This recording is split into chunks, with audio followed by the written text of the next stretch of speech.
من أمام فندق هيلتون حبتور الليلة حلقة خاصة من أسماء من التاريخ اللي كان له تغطية حصرية لمؤتمر الطاقة الاغترابية. خلينا سوا نتعرف على عدد من قصص نجاحات ما بتشبه غيرها.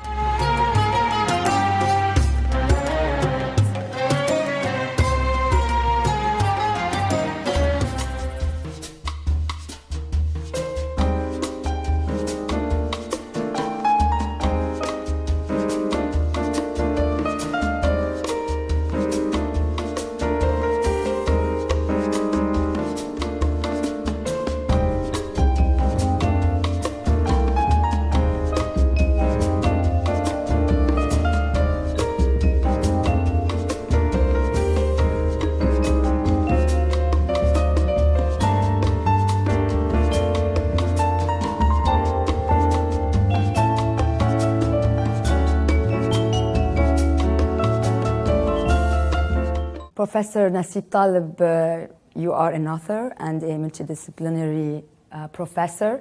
You are here. Yeah, thanks. I'm honored to be here. Sorry if I'm not speaking in Arabic.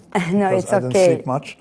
And it takes a while to come back to express my ideas. And I heard your speech. It was a very nice thanks, speech. Yeah. So I was invited to come talk about success. And this idea of success I find intellectually offensive. Why? Because you end up seen as self-promoters, not people who really. But so it's to me, the idea. Your but story. the idea of success for me is completely different from this notion of being known by others, because there is a filtering process that doesn't work very well. To me, what is success? Success is being honorable when you look at yourself in a mirror, knowing you have the courage to stay consistent with your ideals when you were 10 or 15. And that to me is the definition of success. You're going to interview Michael Lewis, yes, and you see someone, you see something in notion about courage in his ideals, particularly when he talked about Mandela. That to me is success, not trying to self-promoters. So you end up here, self-promoters. So that's the problem. But you have a, so you when have I talk a success about Lebanese, story, Mr. no, Talib. it's not you a do. success story. You are even famous, okay, and we know I have all about ideas your to work. promote. I'm not coming in to promote myself. I don't accept honors, right? And I don't take honoris causa, all that kind of nonsense. I'm coming. I have ideas to promote, and I happen to have enough readership to be able to and we noticed to disseminate my ideas. That you come often to Lebanon. You come. I come you often like to share, Lebanon. No, I don't share anything. I come to Lebanon to work. I don't talk to people. I don't talk to the press. I'm only talking. The first time in 6 years I talked to the press in Lebanon, and first time in years in general. For this, So I don't like the notion of success. I like to promote the idea. So what is my idea? My main idea about Lebanon is that people have it completely backward. That they say we don't have a president, and I explained in my last book that a good company is a company that can function when you have a bad CEO. All right. So a company that can function in spite of the government is a good country as compared to countries that need top-down systems. And Lebanon is a country that knows how to handle disorder. So what I learned from Lebanon is something that's a strength of Lebanon that the Lebanese do not think is important, is this ability to handle chaos, yes, variability, stuff like that. And that's maybe the we theme are of used my to latest live book. in chaos now. Because that's the asset of Lebanon. When people talk about Lebanon, the brochure of kind of platitudes about the water, the sky, the temperature, that you can ski, all that, and then you have Gibran. That's not. This is tourism. This is on tour. You can find it on tourist brochures. So this is not what I'm going to repeat. So I'm going to repeat stuff that's not out there, that's not well known, is the ability to handle a certain class of disorder. That's a big asset that we should not repress, and that to me. And then when we talk about success, you have many Lebanese who to me are successful, but they're not self-promoters. They're not here. Yeah. So when they are very low profile. Because so the idea of you can only use, like as Nelson Mandela, as Michael Lewis mentioned, you can only use your public image to promote something, not to promote yourself. Okay, so I can understand someone being in limelight. There's nothing dishonorable about it. I mean, a lot of people have done it, but I think that a lot of people are not who I would consider successful Lebanese. To me, probably the most successful Lebanese. Can you give us perhaps examples? Sir Michael Atiyah, for example. Sir Michael is probably he's probably. I do agree. Okay, he's probably the most successful Lebanese. You're never going to see him promote himself. He's too much of a gentleman. Or you have, historically you have many people, but there's zillions of people. And when people tell me who the most successful member of the family, to me, someone who is a cousin of mine, actually, Eduardo Khozami. Yes. Who was part of Che Guevara's group. Yes. Granted, I'm not on that side, he's on a the political side. He's a relative of mine. But when I think of this person who really spent time in jail, had ideas, that to me is success. Success is not trying to be in some success magazine or that kind of stuff. And what I learned actually in my next book, I discuss that. Is what you learn in business school is typically by incompetent people who teach business school and develop these notions that don't really have not traditionally played a role in society, you see? Yes, I understand. So to me, being successful is being respected by your peers, maybe, but being successful is mostly being respected by yourself. No, achieving something, this notion of achievement, all right, to me is fake, largely fake, is what you do to others. It's only as good as the risks you've taken for the sake of others, and what you've done to others and to a discipline. That to me is a definition of success, not, but these are, accumulating. In a way, these are achievements when you help the very notion of achievement, I find it highly intellectually offensive. So, how do you want to share your story, and how do you want people to know about you? Because they need to learn from you. I don't think people should know anything about individuals, all right? Individuals, because... but you are examples to No, you should know about the ideas, not about an individual. The individual can embody an idea, and it's a secondary thing. It's not the primary product. The primary product is the idea, what someone stands for. It's a mission, it's what people stand for, it's the actions. Okay, that stem from a system of belief, not from success. Okay, what people call success. Okay, and what is your vision towards Lebanon? I think that I have very strong ideas about the Levant in general. That it's a system that's designed for city-states, so much more municipal, and you can have flags, all kind of stuff you want in the area. What matters is that for people never to feel that they're a minority anywhere. So you have self-control of your street, your district, your area. So it's more of a bottom-up system rather than division across flags and sectarian lines and stuff like that. Great. Thanks a lot. Thank you for inviting me. Thank you for this a short interview, but we have learned a lot. Great. And we will learn more about your vision of things great. And of success. Thank you very much. Thanks a lot.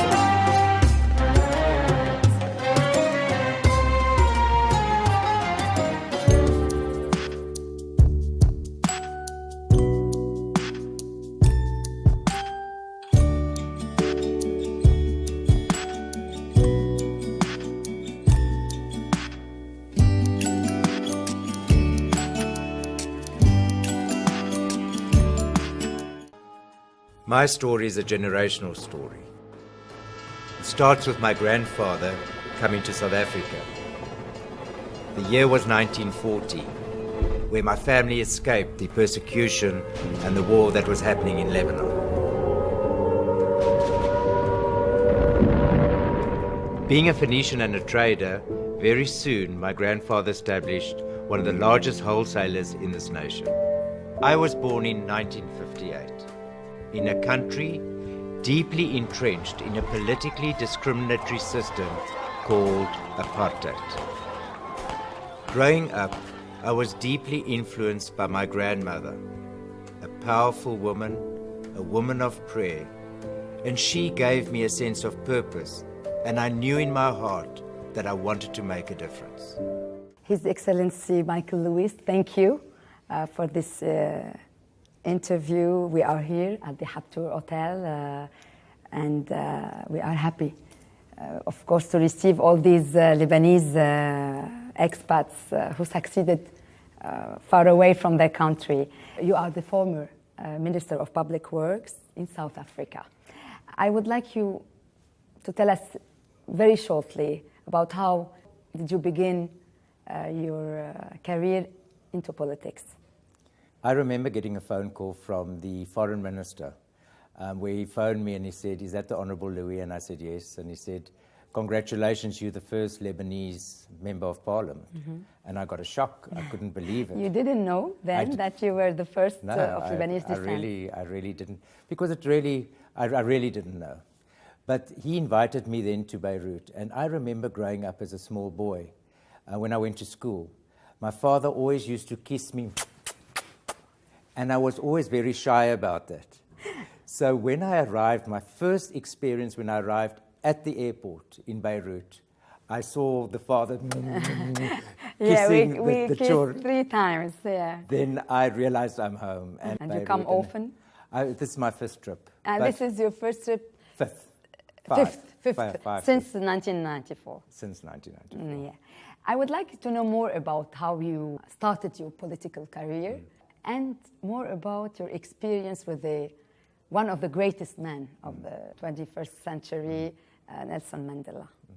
So what happened in 1994, there were a lot of people from business, from environmentalists, communists, liberals, that wanted to affect change in South Africa when Mandela was released, because it was a very fluid situation and we could mold it. It was a very special time. Of course. And I was in business, and it's a long spiritual story, actually, how I felt called to give back to my country. And it was just one day I felt that I needed to start contributing to this nation, and with a black man called Reverend Kenneth Meshew, we started the African Christian Democratic Party. And 3 months later, that's how quick it happened in those days, I got into Parliament. And I got a shock when I stood up in Parliament the first day and they said, "Would you make your maiden speech?" I didn't know what to say, you know. But that's how it started. And very quick. But I was 7 years in government. It's some of the best years of my life, for definitely. The best. What did you learn from Mandela Well, that you can share with us, Yeah. fellows Lebanese? One of the great stories I learned in my parliamentary career is that being a Christian Democrat, I used to hear very, very controversial comments from the communists.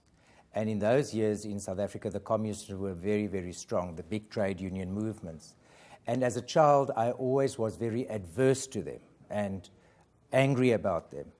But what Parliament taught me and what I learned from them is no matter what you believe in, you respect the person because they stand with courage in what they believe. It's beautiful. And that's the person that I really want to be, is that you won't always agree with me. You won't always like me. You won't always... But I want to be an authentic leader and stand and represent what I believe in and who I am. And was it difficult for a non-citizen, if we can say, from South Africa, Yes. to be involved in politics, or you didn't find yourself as an alien? You felt as if it was your country you are. Yes, I felt, but what I felt is supernaturally that really, if only the Lebanese people can understand their genetic makeup. You know, I think if you look at a racehorse or if you look at anything, there's a genetic makeup. And if I look back today, and the more I discover my Lebanese roots and who I am, it's who the Lebanese people are. They take a mess and they make it whole. And they don't look at the problems, they look at the opportunities. And they're problem solvers. And I think it's genetics. I think I was very proud to be part of that dispensation, to affect change in the continent, to leave a legacy, and really very, very positive things. Of course. And do you think that because of this genetic structure, that the Lebanese diaspora is the most successful diaspora in the world? I really believe so. I loved what His Excellency the Minister said today about the borders. Of course. That I think that is what I feel. And honestly, in my heart, I'm going to be more energetic and more hungry to affect change, because I'm so proud to be Lebanese, because in all our businesses in Africa and my travels in Africa, Ghana, Tanzania, DRC, The Lebanese are the giants of society in construction, energy. It's They the are truth. everywhere, and they are everywhere successful. Everywhere successful, and they always warm. I'm so proud to be Lebanese. I can I'm feel just it. sorry I missed out many years. I hope now I you can. have to Now I have to make up. I have to make up. Do you think about projects with Lebanon? That means today, even with the viewers, they are always asking me through social media. We were happy to discover this Lebanese success story, but what is he or what is she doing for Lebanon? Yeah. Are you doing something for Lebanon? Very much so. Like- So let me tell you, I think this is, and please, I'm not sharing it because I want to sound big or do you think I'm sharing it because I'm wanting to tell you? And I thank you for this trust. No. But so we've got a third generation business that's in Europe and in Africa, and we've employed and created wealth for thousands of people. And also I've got a private university in our country where we train about 600 students per year, and I've got a private university with some colleagues that really educate people. But for instance, in my later years, especially now, I've really started focusing on Africa and especially Ghana. And in Ghana, one of the traditional leaders, the kings of Ghana, asked me and said, Michael, you've got all these experiences of property, of finance, of politics. Why don't you help the government of Ghana in public-private partnerships? And I said, Your Majesty, I would love to help you. And we're actually doing one of the largest property developments in Ghana, which is the main financial center like in Dubai, Singapore, in Malaysia. We're doing really, and I won the tender last year.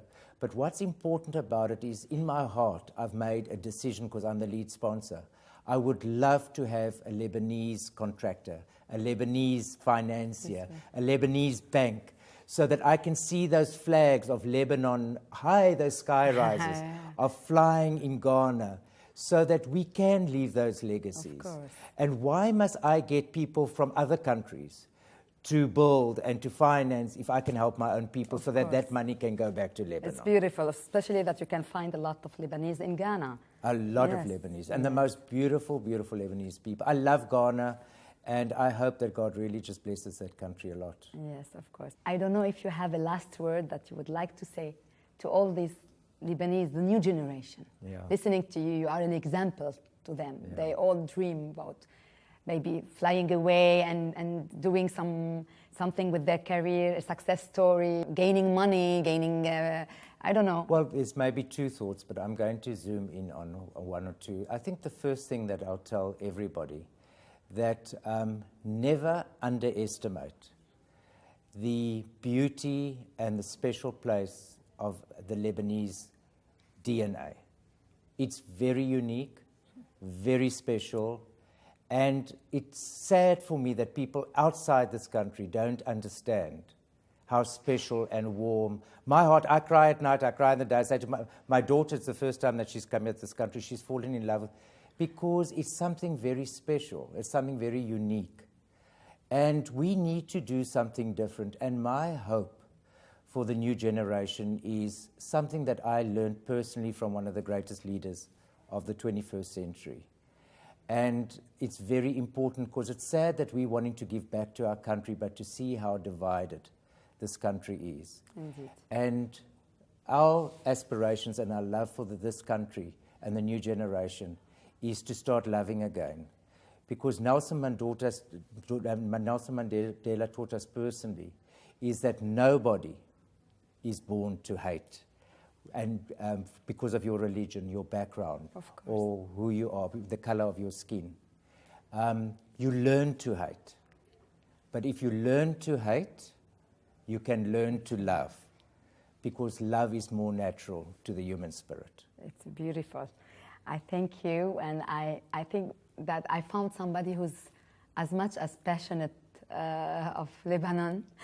I promise you I will go to South Africa to make longer interviews with you, and maybe also to discover more about this beautiful country. And we hope to see you in Lebanon much more with your family, with your children too. Yeah, and thank you for inviting me to be part of the conference and sharing my story and my journey. I love you people a lot, and may God bless everything you people do. Thank you very much.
When Philippe Ziadi was inspired to create Growth Luxury Homes, a member company of Growth Holdings, a conglomerate of companies creating a full-service real estate development and management operations, he set out to create something unique. We love starting our new communities and thinking of them as blank canvases. We wanted to create this amazing experience from start to finish and to create homes that were completely new and unique. His objective was to lead with profitability and shift the paradigm in luxury home building, blending business acumen with investment knowledge, talent with creativity, and innovation with inspiration. Ziadi has developed a singular vision to balance both the art and science of business. السيد فيليب زيادة، بنتشكرك لهالمقابلة هون بال LDE. حضرتك مدير التنفيذي لشركة جروث انفست، وحضرتك عم تطلق من ال LDE انفست تو ستاي اللي هو بروجرام رائع، ولو منه بهالأهمية أكيد اليوم ما عم بيطلقوه ضمن هالمؤتمر اللبناني العالمي. خبرنا عنه أكثر، ومعلش خبرني كمان كيف سافرت بسنة 1998 على أمريكا، وكيف بلشت ومن وين فكرة انفست تو ستاي.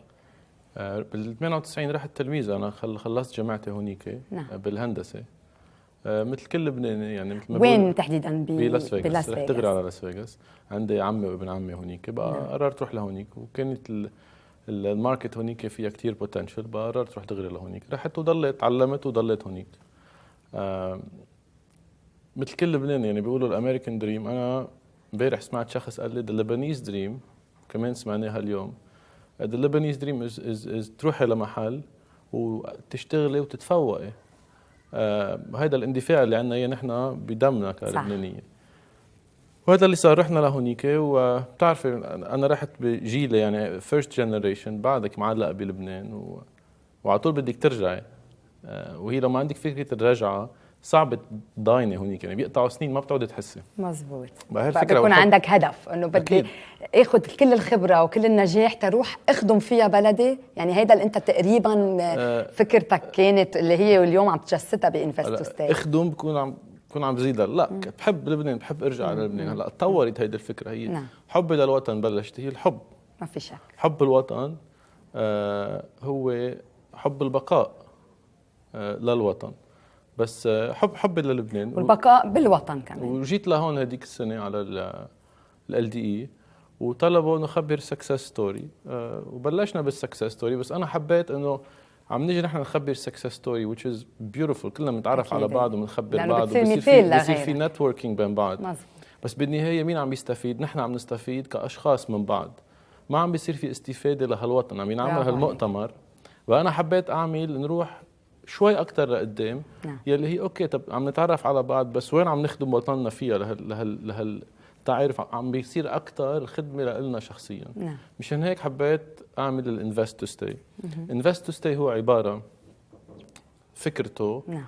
انه القوي بيستثمر للكل يبقى حلو، مش يعني يعطي، بيبقى هو عنده قدره طبعا، مش يعطي، يستثمر. نعم اكيد. بيستثمر محل ما هو، بيستثمر محل ما هو. اذا انت بامريكا بتستثمري بامريكا. هو بروجرام، هو بلاتفورم يلي رح احكي عنه اليوم. نعم. بيجمع صاحب الفكره يلي رح انسبايرينج انتربرينور مع الانفستور. نعم. يلي هو شو بالعربي الانفستور؟ المستثمر. نعم. نحن بنعمل لهم الارضيه، البلاتفورم، لنعرفهم على بعض. نعم. يعني وزاره الخارجيه او ال LDE يلي قادر يجمع كل هالعالم السكسسفول. نحن جايين من امريكا كرمال 3-4 ايام، وكتار اللي جايين كرمال 3-4 ايام. يلي عنده هالاندفاع او الاستعداد ليجي، يعني هي اوريدي وصل. نعم. بدنا فشخه صغيره بعد، وهي اللي عم نعملها بالانفست تو ستاي، انه بيجمعنا كلنا ببعض.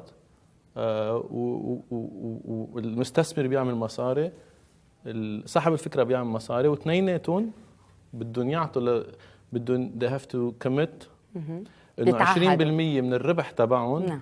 يرجعوا يستثمروا بلبنان، حتى ما بيعطوه، بيضل لهم، بيرجعوا بيستثمروا بلبنان. شو بنكون نحن؟ بنكون خلقنا فرص عمل بلبنان. حلو كثير. مش من اللحم الحي، يعني انت عايشه برا بتعرفي كله مساعد، كله بيجي لعندك دونيشن اول مره، تبقى اول مره وثاني مره، بعدين ببطل فيك، بتتعبي. وعندك كذا جمعيه. فاذا ليه ما بنشتغل كلنا وبننتج؟ صح. نحن بنعمل مصاري، وانت بتربح، وبنساعد لبنان. وهي فيها اكثر من هيك بكثير. اليوم رح احكي عنه، بس هلا اذا بدي احكي باخذ لي كل وقتك. لا بالعكس، هيدا شيء حلو، لانه نحن اليوم خاصه كمان انا باسماء من التاريخ وقتها بسافر بالعالم كله وبنكتشف هالقصص النجاحات النقص اللبناني، انا على طول بسالهم طب شو مشاريعكم بلبنان؟ شو حابين تعملوا للبنان؟ يعني اليوم عم نشوف انه حضرتك انت رحت غير يعني تغربت على امريكا، ولكن انبسطت بشيء انك لقيت بروجي انك تقدر كمان تساهم فيه لوطنك لبنان. يعني هيدا حلو. اليوم قد ايه عم بتلاقي ناس عم تتشجع معك؟ هل في ناس عم تتحمس او بتحس انه عم تتعب تتلاقي؟ في بس بعد ما بلق انا لك انا هلا خبرتك خبريه هي فكره. نعم. طب لقيتوا شي انا ناس؟ اليوم جاي نعم. لاقول لك شو عملنا. نعم. انا اليوم جاي فرجيهم اول مشروع عملناه اللي هو عملت مشروع انا عندي بلاس فيغاس. نعم. I donated the project. مشروع كلف $2 مليون، ربح $600,000. الربحات $600,000 كمان اوتيل وهيك؟ لا هيدا اتس هاي اند لكجري هوم، فيلا عمرناها فيري سمبل، كثير مودست، متواضع المشروع، بس لنفرجي الفكره. نعم. انه عملنا هيدا البيت ربح 600,000، طلع منه 20% تو بي ري انفستد بلبنان، لان احنا قررنا نعمل فيهم البيت الامريكاني اللبناني. نعم. هيدا البيت الامريكاني اللبناني وي كوميتد له، انعملوا خرايط وخلصوا، رح فرجيه اليوم للبيت. نعم. كمان رح ينعمل بالبترون طبعا. نعم. رح فرجي كيف هيدا المشروع استثمرنا $2 مليون، عملنا ربح 600,000، اعطينا منهم 100,000، وعم نعمل البيت اللبناني الامريكاني. اذا انا بس لوحدي عملت هيك، طب هال 800 شخص اللي اجوا اذا كل واحد منهم بيعمل هيك 100% ما بيعطي، بيستثمر وبيعمل مصاري اكيد بيربح. وبنفس الوقت اذا بخبرك شو عملت بامريكا، ثلاث اشخاص توظفوا بالمشروع من اصل لبناني، بس توظفيهم بيصيروا يعرفوا اكثر عن المشروع، بدي يعرفوا اكثر عنك، انه طب ليه هالشخص الناجح بهمه لبنان، ليه عم نعمل هالمشروع لنرجع تو ري انفست بلبنان. بتخلق عندهم الحشريه، ثلاثتهم واحد منهم عمره 18 سنه، صار بدهم يجوا هلا ناطرين ليتعمر البيت اللبناني، ليجوا يشوفوه، ليعرفوا هن البروجي اللي اشتغلوا عليه بامريكا شو نتج بلبنان. حلو كثير. ساعتها بتخلق انت الجيل السكند وثيرد جنريشن يلي صعبه تحضري موفي او تعلميه لغه، بس اذا بتعطيه شغل بيستفيد، بتخلق عنده هالحشريه وحب المعرفه أكيد. بطريقه انديركت، صح. هو عم بيستفيد. كثير مهمه، لانه هلا بده يجوا على لبنان، اكيد بس يجوا على لبنان رح يحبوا لبنان والسهر والظهر والشعب، رح يرجعوا دائما، خلص تعلقوا. خلقت عندهم حب. نعم. او التعرف على لبنان مش بطريقه كثير كثير مميزه وانديركت، وهن عم بيستفيدوا. حلو كثير.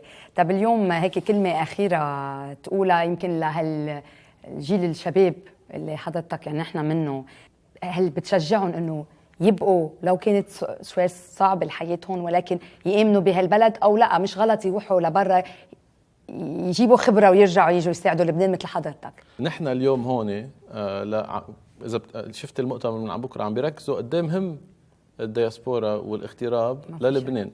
يعني أنا بالعكس معي يروحوا، بس ننظمها، يعني يبقى رايح لبرا عنده قوانين كيف بدك تغترب، انه اغترب يا اخي، روح اغترب ونجاح، نحن كلنا نجحنا، نحن متكلين عليك، بس تغترب وقت تعرف انه في 1 و2 و3 و4 يلي هن نحن هلا عم نحارب كرمالهم، يلي هو المؤتمر كله كرمالهم. انا مع الاغتراب المبرمج، او حتى توعية كيف تغترب، لانه هذا بالنهاية رح يرجع يساعد لبنان وكيف تفيد لبنان. طبعا. نعم. لكن وصلنا لمحل، اذا وصلنا الله راد لمحل تقدر تنجي 30,000 فرصة عمل بلبنان، ساعتها بيتغير الموضوع. بس اليوم أكيد صعب، لأنه كيف يغتربوا من بدل ما تغتربوا. فرصة عمل بلبنان وين وقتها في 30,000 بدهم في نقص أكيد، ولكن شفنا اللبناني وين ما عم بيروح اسم الله عم بينجح. مستر فيليب زيد، نحن عم نقول لك جود لاك لهالمشروع، وإن شاء الله يكون يعني مثال لكل هالمغتربين إنه يجوا ويلاقوا إن شاء الله بروجيات بلبنان، لأنه هيدا اللي عاوزينه. نحن نقينا نبقى بلبنان وبدنا اياكم كلنا وتجوا تساعدونا تيبقى لبنان مثل ما بنحبه. اكيد. شكرا.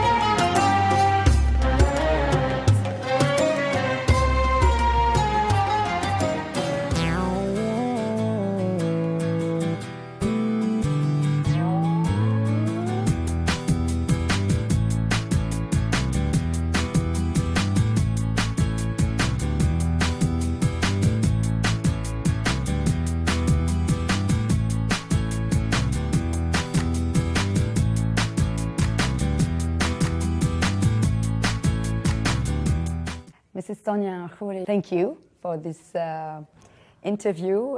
You are here to represent, of course, the United States, but because you are running for the U.S. Congress, you are married to Mr.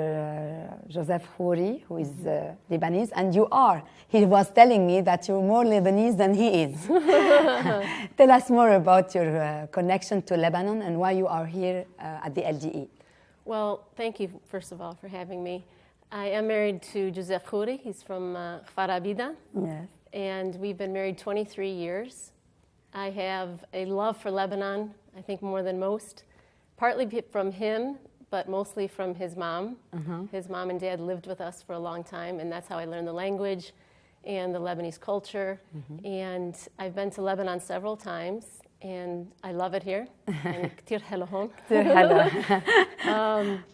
So Joe and I are business owners as a true entrepreneurial spirit of the Lebanese people. We started our company 12 years ago in our basement, one man, one truck, and we now have 22,000 customers in the Chicagoland area. So it's a real success story. It is. It's the entrepreneurial spirit and hard work. So we built that business together, and once that business became solid, I started to pursue a political career. Yeah. Why are you interested to pursue a political career? Well, how it really started, Joe and I went to a conference called the Persecuted Church, and there we learned about what was happening to the Christians in the Middle East, and we learned about a bill, and we left there wanting to help and do something, but we were just two regular citizens, so we weren't sure what to do. So we traveled the country. We took our 3 kids, traveled the country, and we had people write letters to their congressmen, to their senators. I went out to Washington, D.C., spoke with congressmen, spoke with senators, and that bill has since become a law. And that made me realize that you can make it change. Absolutely. It's beautiful. Yes. And my connection with Lebanon and my love for Lebanon and for the people, one of the reasons why I'm running for the United States Congress is to have a voice in the United States for Lebanon and for the Lebanese people. What makes Lebanon, and I know you know this, you live here, but what makes Lebanon so unique in this region is the religious pluralism. Of course. And we need to protect that. That's what makes Lebanon special, is the Christians and the Shia and the Sunni and the Druze and everyone. We need to protect that. We need to make sure that stays. So that's one of the reasons why I'm so passionate about it. Yes. I can feel a Lebanese just talking to me, but in a good English without an accent. But I mean, what did you learn from the Lebanese? Did you learn that passion towards their country, their love of business, their warmth towards the others, love of the family? Do you find some negative sides also? Maybe we can learn from others. Maybe we have something that is wrong, or all is positive. I'm only going to say all the positive things.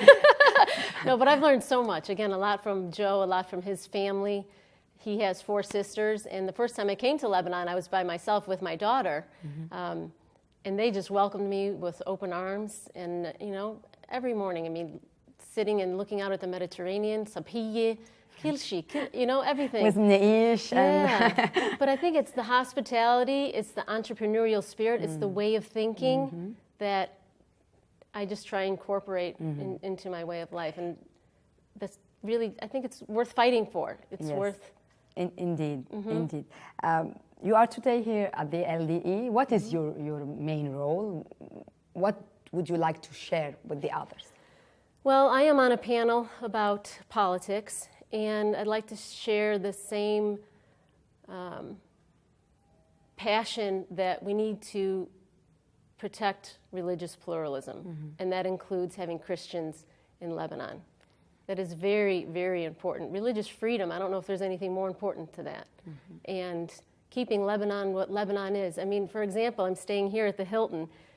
On the 18th floor, I open up my window, and Señorita has the cross. Yes. What other country do you find that in the Middle East, in the region? It's important. Of course. So we need to fight for that. We need to make sure that stays on top of everyone's mind, in addition to economic development. Of course, which is very important too. Is there any specific project are you working on for Lebanon now? Well, I had that bill pass, and I'm planning on just staying along those lines, and whatever I can do in the U.S. Congress. Yes, and maybe a last word to all the Lebanese discovering you today and listening to your interview. I'm just so happy to be here. I love being here, and just to continue to promote Lebanon and all of the great things about it and the people, and just happy to be here. Yes, so be sure to keep us in your mind and in your heart. Absolutely, and you too, please. Thank you, Mrs. Khouri, Yeah. and hope to see you again in Thank Lebanon. you. Thank you. My pleasure. Thank you.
سعادة النايب روجيه حداد، أهلا وسهلا فيك. اهلا وسهلا، يعطيك العافيه.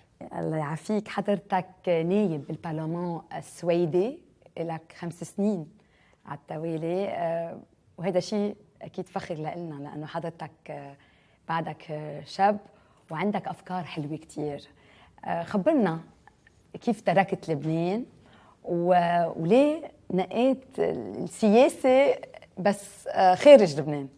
اول شيء بشكرك على اللقاء. وانا عمري 37 سنه وسافرت على السويد لما اهلي هربوا مثل كثير عالم. انجبروا يهربوا من لبنان. هن ما كانوا بدهم يتركوا لبنان، بس انجبروا ليقدروا يعيشوا ليعملوا مستقبل لهم ولاولادهم.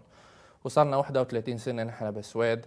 واولا ما كنت فكر بالسياسه، لان ما كانوا الاهل اصلا يحبوا انه هربانين من الحرب ومن كل شيء في سياسه، يعني وجعت راس. بس سياسه السويديه الحمد لله كثير بعيده عن السيستم اللبناني، كانه political assassinations وبيلحقوا بعض وهيك يعني اكيد عندنا نحن مشاكل، بس غير شيء. عندكم مشاكل. خبرنا اكثر انه كيف رحت صوب يعني ليش السياسة، وخبرنا شوي بشو بتختلف عن السياسة اللبنانية، وحضرتك أول نايب من أصل لبناني بالبرلمان السويدي. كمان هيدا إنجاز كبير وفخر لنا كبير أيضا. نحن بس رحنا على السويد كان أنا عمري 6 سنين، وإخواتي الأكبر كانوا فاتوا فتحوا شرك. وأنا الوحيد بالعائلة اللي كملت للجامعة ودرست علوم سياسية، وصرت ادخل مش بالاحزاب السياسية بس كل شيء سياسي مثل ما بنقول. قديش تيكت الباص سياسي، قرار سياسي، قديش بدك تدفعي لتفوتي يعني تشتري الارض بالبلدية، كل شيء سياسي. بعدين حسيت انه فيني انا كمان ارجع اعطي للسويد وارجع اعطي للاجتماع السويدي، لان هن عطوني وعطوا أهلي لما استقبلونا بالسنة 84. وبهالطريق فتت أول شيء بالسياسة الخارجية، بعدين صرت محلية أكثر، وخاصة بالتربية والعدل. قديش كانت الصعوبات وشو كانت التسهيلات إنك توصل اليوم تصير نايب؟ أنا أكثرية السياسيين ببلشوا على مستوى بلدية. وفي كتير لبنانية باسكندنافيا وخاصة بالسويد، وبعدهم كتير مربوطين للبنان. هيدا شيء منيح. بس الانرجي اللي عم بيعطوها للاحزاب اللبنانيه، يا ريت كمان يعطوها للاجتماع السويدي، لأن هن كمان أسسوا شرك، اشتروا بيوت، عمروا بيوت أولادهم بالمدارس. يعني كل شيء سياسي بالناحية البلدية بيأثر على الشيخوخة، على المعاقين، على المدارس، على الكندر جاردن. يعني لهم رأي كمان هن كمواطنين سويدية. مشان هيك أنا حبيت أدخل بالمجلس البلدي، بعدين صرت رئيس بلدية عن المدارس وشؤون الاندماج. نعم. وبعدين هيدا الشيء بال2010 ودينا لمجلس النواب. نعم. اليوم الجالية اللبنانية الموجودة بالسويد جالية محترمة، يعني عددها مش قليل أيضا. شو هي إذا بدك نشاطاتها اليوم؟ وكمان بحب أسألك إنه اليوم أنت بالLDE شو يعني أكيد موجود لتقدر توصل رسالة، وشو أنت اليوم مشاريعك كنايب بالبرلمان السويدي لوطنك لبنان؟ أول شيء الجالية اللبنانية هي جالية قوية باسكندنافيا وخاصة بالسويد، وأكتريتهم يعني 99% فايتين بالبزنس. شرك، عمار، مطاعم. يعني هن مش ما بيقولوا بياخدوا بس مساعدات، يمكن أخذوا شوية مساعدات على وصولهم نجحوا. بعدين بتعرف اللبنانية ما بيحبوا يكونوا موظفين عند حدا، أو هيدا بيحبوا يديروا. هيدا الانرجي تبعهم كتير مهم، لأن هيدا مثل الاتيتيود انه ما فينا بس نقعد نحن وناخذ مساعدات. بقى اكثريه اللبنانيه بزنس مان وماشي حالهم. بس اكيد السويد لانه سياسه الهجره تبع من سنه 1980 82 استقبلت كثير سريان واتراك وحتى لبنانيه بايام الحرب، واكيد مش كل اللي كان عندهم امكانيات ماديه او ماليه او حتى دارسين وصلوا على السويد، راحوا على غير بلاد يمكن. بس السويد عم تجرب تعطيهم وتدعمهم لحتى يأسسوا وكمان مثل ما بيقولوا يعني اعطيتهم تسهيلات. يعني بالسويد انتم كمغتربين لقيتوا صعوبات او بالعكس استقبلتكم الحكومه السويديه بكل رحب، او يمكن هلا صار في اكثر عنصريه من كثره المغتربين المهاجرين اللي عم بيوصلوا من وراء الحروب اللي عم بتصير بالمنطقه العربيه؟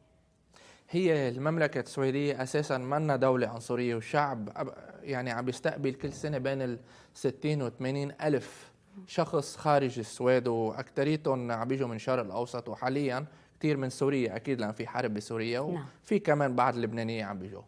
بس لما عم بيشوف المواطن السويدي إنه الاندماج ما عم بيمشي الحال، يعني لما الواحد يوصل على السويد عم بياخد كتير وقت ليتعلم اللغة ولا يحصل على شغل. كل ما هيدول ما في مشاكل فيهم السويدي ما بيحكي شيء، بس اللي عم بيشوف انه البطاله عاليه، الاندماج شوي ما منيحه، وبنفس الوقت عم بيجي مهاجرين كتير خاصه على السويد، عم بيروحوا للاسف رايي انا انه عم بيصوتوا لاحزاب عنصريه. اليوم حضرتك مشارك بالLDE، وشو اليوم دورك وشو المشاريع اللي عم تحكي فيها كنايب بالبرلمان السويدي لوطنك لبنان؟ اول شيء نحن بنيجي لهون لحتى ندعم هذا الكونفرنس الحلو، وخاصه الشغل اللي عم بيعمله الوزير جبران باسيل. اكيد تحيه له. وكمان بنحب نحن نضلنا على الاتصال، وانا كل سنه بيجي بعمل علاقات مع النواب والوزراء، وحتى كمان على ايام الرئيس ميشيل سليمان ان شاء الله يجي رئيس جديد قريبا، لانه نحن من ندعم يعني دورنا كنواب بالبرلمان السويدي مثلا انه نخبر كيف الوضع اللبناني السوري، كيف الوضع المهجرين، انه الوضع كتير قاسي هون، ولازم ندعم لبنان والبلاد اللي عم بتساعد السوريين المهجرين لحتى ما الاجتماع اللبناني كمان يصير مثل كولابس. مزبوط. هيدا اهم شيء اللي انا بدي احكي بالموضوع المهجرين، كيف ندعم لبنان. وثانيا بما انه هلا بدلت للجنه العدل ضد الارهاب بالبرلمان السويدي، كمان في عنا اكثر شيء بنورث اوف يوروب من اسكندنافيا، اكثر شيء شباب بين 18 و 25 عم بيجوا من مدن السويديه يسافروا على الشرق الاوسط، على سوريا والعراق ل يشاركوا بالارهاب. واكيد بدنا نتحدث مع الوزراء والنواب اللبنانيين لنشوف كيف نقدر نتعامل مع بعض لنوقف هالشيء. حلو كتير. عندك كلمه اخيره بتحب توجهها يمكن للبنانيين اللي حلمهم يمكن يصيروا نايب، يعني يكون نايب حد بشي بلد تاني شو بتنصحهم وكلمة أخيرة لهم؟ اول شيء انا بشكر هاللقاء الحلو، هالكونفرنس الحلو. وانا اللي بيزعلني انه كثير شباب اللبنانيه اول شيء بيخبروني انه بدهم الصرف يتركوا لبنان. مزبوط. هيدا سيجنال لازم نحن نعطيه والشباب يعطوها للسياسيين المسؤولين بالمجلس النواب واللي عندهم كمان سلطه بلبنان، انه انتبهوا شو عم بيصير بلبنان. بيصير برين درين، يعني الشاطرين بيفلوا بيتركوا لبنان ويمكن يرجعوا بعدين، بس لبنان هلا بحاجه لإلهم. وان شاء الله يصيروا نواب بفرنسا والسويد، بس ان شاء الله كمان يقدروا يصيروا نواب بلبنان بلا ما يكونوا مليونيريه. مزبوط. وان شاء الله يصير في انتخابات قريبا لحتى يجي كمان جيل جديد لبنان، لحتى يكون في تراست للفيوتشر. ان شاء الله ان شاء الله اكيد بوجود لبنانيين شباب ناجحين مثل حضرتك وواعيين على الوضع السياسي الامن الاقتصادي. نحن نتمنى انه لبنان يصير موطن احسن للجميع.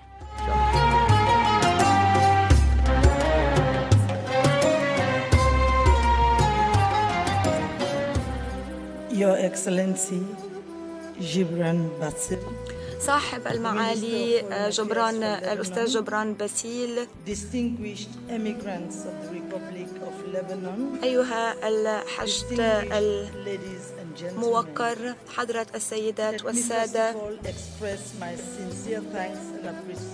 دعوني أولاً أعبر عن شكري وامتناني لصاحب المعالي ولصاحب السعادة نضال ياغي سفير لبنان في جمهورية سيراليون، وأن أشكرهم على توجيه الدعوة لي لحضور المؤتمر هذا العام، علما بأنني لم أتمكن من حضور المؤتمر في العام المنصرم لأسباب شخصية خاصة بي، ولكنني أشعر باعتزاز كبير بأن أشارك في هذا المؤتمر هذا العام. Judge Vivian Solomon, thank you for being here. I know you are a part of LDE, and you are the first judge, a woman judge in Sierra Leone, in the Supreme Court of Sierra Leone, from Lebanese descent. Tell us how your grandfather emigrated from Lebanon, and why did you choose to go into law and then as a judge in the Supreme Court? Thank you very much, Karen, for inviting me to have this short interview. I don't normally like to give interviews, but I cannot say no to you because you persisted in interviewing me, and I'm honored to be here. My grandparents were born in Lebanon, and they emigrated into Sierra Leone. My parents were born in Sierra Leone, and I was born in Sierra Leone, and so too were my other siblings. We are 4 in our family, all born in Sierra Leone. We grew up in Sierra Leone, had education up to high school, and then I left for the United States, did a bachelor's degree in economics and political science, but then I always wanted to read law. And Sierra Leone being a common law country, I could only read law in the United Kingdom. So I had to go to the United Kingdom. I went to the University of Buckingham, read law for my first degree, then went off to the University of Cambridge and obtained a master in law in public international law. And also I did the bar, which is the barrister's course. Yes. So I was able to practice law in Sierra Leone. When I returned to Sierra Leone from studying in the United Kingdom, I opened a private practice on my own. And I was the first woman of Lebanese origin to have a private practice. Was it difficult? It was quite difficult because I faced a lot of challenges with other male counterparts. There was only just one Lebanese male lawyer, so it was all Sierra Leonean lawyers, and there were female lawyers as well. So I was the only practicing barrister of Lebanese origin. I opened private practice, worked for several companies for over 20 years. In 2010, I was appointed by His Excellency, Dr. Anes Bai Koroma, to be a justice of the Court of Appeal. I went into the Court of Appeal as the first Lebanese judge in the Court of Appeal. When I say Lebanese, I mean full Lebanese origin. Both parents were originally Lebanese. And do you feel proud of being Lebanese? I'm very, very, very proud. And I have a lot of Lebanese blood in me to make me Lebanese just like any other Lebanese in Lebanon. Yeah. Not that because I lived in Sierra Leone, I left my culture behind. My daughter is going to school in Sierra Leone, and she is reading and writing Arabic and going to the Lebanese school. And do you visit often Lebanon? This is my first This is your visit. first visit. This is my first And how visit. do you find it till now?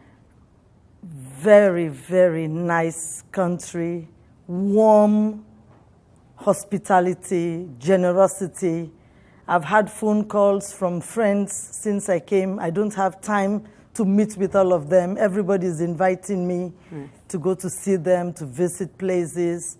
Yesterday I visited the Holy Land of Our Lady, and it was very beautiful. Yes. And in 2014, I was promoted to the Supreme Court of Sierra Leone. And again, I'm the only Lebanese female there, but also the only female judge in the Supreme Court now. Yeah. The former Chief Justice has just retired. She was a lady, but she has just retired. And another female judge too had just retired.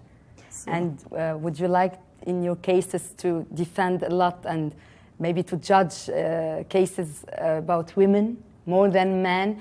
Because we find that in all countries maybe women did not yet get all their rights. Yes. Well, in Sierra Leone, I did what we call gender-based violence crimes. These are sexual offenses, mainly against women. Although we have a few cases of rape against men, where female do rape men, but it's more common to have the men raping or assaulting, sexually assaulting the girls, of course. And especially girls under the age of 18. But there's new legislation in Sierra Leone, the Sexual Offences Act of 2012, which gives it a penalty of 15 years if you're found guilty of any of the offenses. So it's serving as a deterrent, and it's getting in line with the Convention on the Rights of Women, which Sierra Leone has ratified for many years now, getting women in line against discrimination, sexual violence, and offenses of that nature, yes. We also have the Domestic Violence Act. Yes, this is what we find also a We lot have in that. Lebanon. Yes. Every week or 2 weeks we have a husband who kills his wife. Not only beats her to death, and this is terrible. A friend of mine told me about that yesterday when she invited me to dinner. And in Sierra Leone, we have the Domestic Violence Act of 2007, which makes it an offense for you to do that to your wife or to anybody to whom you live in a domestic neighborhood. Of course. In domestic circumstances, yes. Today you are a part of LDE, this conference, and this is your first time in Lebanon. What is your role in this conference, and what would you like to share with all your Lebanese colleagues? My role is, I'll be one of the panelists tomorrow. I'm presenting a short statement on the legal background and framework. But I would hope that in the future, the LDE will not only just provide for economics, they will also provide for law and make some program and some part of the schedule in the programs to fit in with legal framework, lawyers, judges, so we can all come back, hopefully next year, to exchange ideas on different laws from different countries, how they operate, international obligations of the states, and we can exchange ideas, and I know I will learn a bit more. them. Yeah, I'm sure I will. Last word that you would like to say to all the Lebanese audience who are discovering you today as a great, great, successful Lebanese lady. My word to them is I'm happy to be in this beautiful land for the first time. I wish I had come earlier than this, but again, I was unable to come last year due to private matters. But I'm very happy that I was able to make it this year. And I hope that this will be the beginning for me of one step, starting with a mile, to come back to Lebanon and to visit more often and to be part of this beautiful country. Yes, we hope so too, because it's our pride also to have you amongst us. You are an example to a lot of Lebanese women around the world. Judge Vivian Solomon, thank you. Thank you very much, Karen. Thank you very much for having me. اكتشفنا بالجزء الأول من الحلقة الخاصة بمؤتمر المغتربين LDE قصص نجاحات بتخلينا نفتخر إنه نكون لبنانية.